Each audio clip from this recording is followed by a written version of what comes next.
Look, I like to encourage kids to get outdoors. I certainly do it with my kids, to go out, explore, do different things, camping, get them off the damn screens. But cost can be a prohibitive factor. But what if there was money available, perhaps even a few $100s available? Perhaps there is. Sandy Allen Craig is a board member of Outdoors Victoria. We speak to Outdoors Victoria quite regularly on this program. Good morning, Sandy. Good morning. How are you this morning? Not too bad. Free money.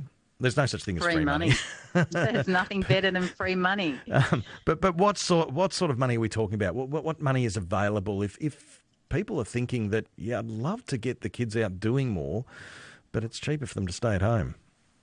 Well, there is good news because the government announced last year that the school saver bonus is available for every student in a state government school, and it is for $400.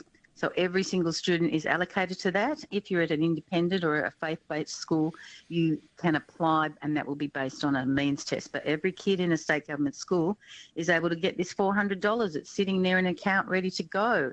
And you can use that for amazing experiences in the outdoors to help your kids get a pretty fantastic and well-rounded education. Now, I know you're with Outdoors Victoria, one of the board members there, so you don't keep an eye on the finances of here. But just as an observation, do you think that most of that money that's set aside, $400 per child, people don't even know it exists, so they don't even take advantage of it?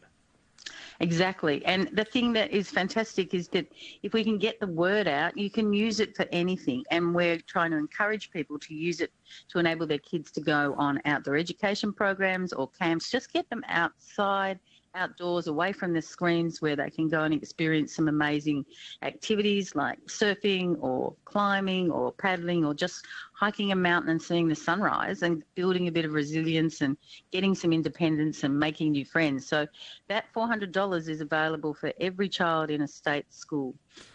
Now, Sandy, I'm speaking to you and you're wearing a board member hat with Outdoors Victoria.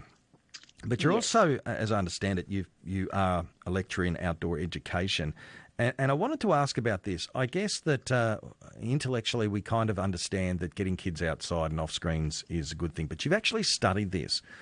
How much difference to well-being, health, does maybe going on a camp, maybe going out, maybe even just something as simple as using that money to buy some equipment, some shoes to actually get outdoors? You've done the research. What does it say? There is a huge amount of research. In the last decade, it's really come forward in terms of understanding the importance for people to be outdoors, in nature, and away from screens.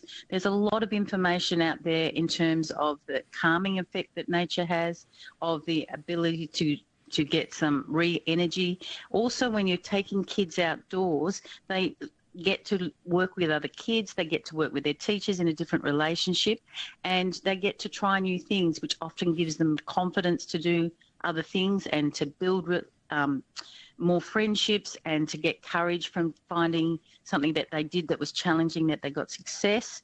And they get to actually get some time to sort of breathe away from that blue light and that constant, if we're all on screens a lot, and that energy that's going in all the time, demanding your brain to change what it's thinking about all the time.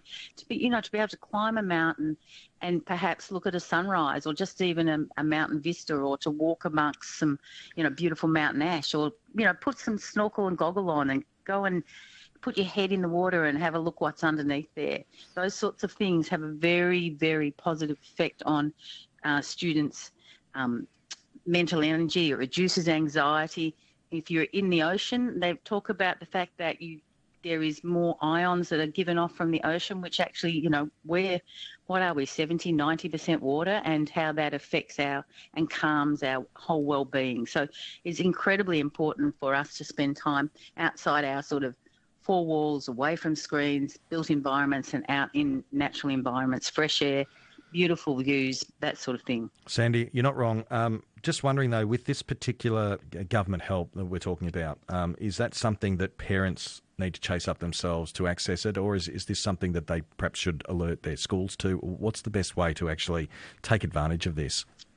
Each school has that money sitting there, so they just need to contact that school, and it's an account that they can get access to in terms of deciding what they want to spend their money on, and it's available for every single student. So you might have 2 students at a state school, and you might decide that, okay, you're going to allocate that money and use that for one of them to go on an amazing, perhaps outdoor adventure or journey. So you can decide how you want that money to be spent. Sandy, thank you so much for your time this morning. Oh, wonderful. I hope you have a fantastic day, and I hope you enjoy your time out in the outdoors with your kids. Well, I hope so. I should point out that we've taken advantage. I'm not sure if it's this scheme, but certainly our eldest daughter's just been on camp, and she had a great time, except for the bull ant bite or sting happened. It can happen. Sandy, really appreciate it. Fantastic. You have a great time. I hope she has built beautiful memories. She'll remember that sting, I can tell you that right now. Thank you. That is Sandy Allen Craig there from Outdoors Victoria, one of the board members, but also a lecturer in outdoor education. It is 14 minutes to 7 here on ABC Victoria and Southern